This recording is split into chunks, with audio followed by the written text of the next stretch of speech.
Sampurasun wilujeng enjing pamirsa di dieu abdi nyandakeun deui warta panganyarna nyaeta ngeunaan warga Karanganyar anu ngalaksanakeun aksi demo ka pimpinan proyek tol Cisumdawu.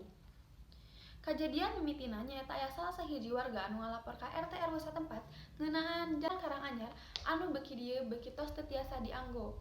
Warga Karanganyar kumpul kanggo badami ngeunaan solusi kanggo jalan sabab ayana leutak teh tos ngaganggu kagiatan warga beuh nu papah nyandak kendaraan tos teu tiasa mere toleran deui.